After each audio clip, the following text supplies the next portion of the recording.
அனைவருக்கும் வணக்கம். இன்று ஜூலை 3 சர்வதேச பிளாஸ்டிக் பை இல்லாத தினம் அனுசரிக்கப்படுகிறது.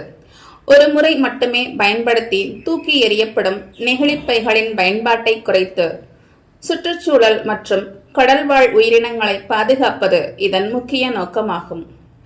மக்களின் அன்றாட பயன்பாட்டில் மிகவும் வசதியான ஒன்றாக கருதப்படும் பொருள் பிளாஸ்டிக் பைகள்.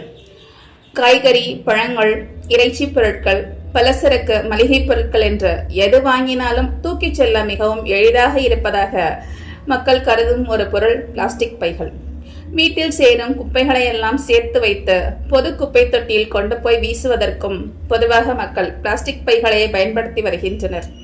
பல விதங்களிலும் பயனுள்ள பொருளாக இருந்தாலும் இதன் மூலம் தீய விளைவுகளையே அதிகம் காண முடிகிறது. நாம் பயன்படுத்திவிட்டு தூக்கி எறியும் நெகிழிப்பைகளை ஆடு மாடுகள் தங்களில் உணவென்று நினைத்து சாப்பிடுவதால் அதன் உடல் நலம் பாதிப்படைகிறது. மேலும் அவற்றின் உயிரும் பறிபோகின்ற அபாயம் உள்ளது. நீர்நிலைகளில் தூக்கி வீசும் நெகிழி குப்பைகளால் கடல் நீரும் அதில் வாழும் கடல்வாழ் உயிரிகளும் பிளாஸ்டிக் பைகளை உட்கொண்டு இறக்கும் சோகங்கள் தொடர்ந்து நிகழ்ந்து வருகின்றன. பிளாஸ்டிக் பைகள் மண்ணில் மக்கி மறைய 1000 ஆண்டுகளுக்கும் மேலாகும்.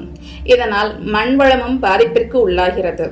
இதனையெல்லாம் தவிர்க்க பிளாஸ்டிக் பைகளை குப்பையில் வீசி எறியாது மறுசுழற்சி செய்ய வேண்டும் என்ற விழிப்புணர்வை மக்கள் மத்தியில் ஏற்படுத்துதல் வேண்டும். பிளாஸ்டிக் பைகளின் பயன்பாட்டிற்கு மாற்றாக சணல் பைகள், துணிப்பைகளை பயன்படுத்தலாம். இயற்கையின் பாதுகாப்பு மனிதர்களாகிய நம் கைகளில் உள்ள பைகளில் உள்ளது. இயற்கையை நேசிப்போம், நெகிழி பைகளை தவிர்ப்போம். மனித வளத்தால் மண் வளத்தை காப்போம். நன்றி.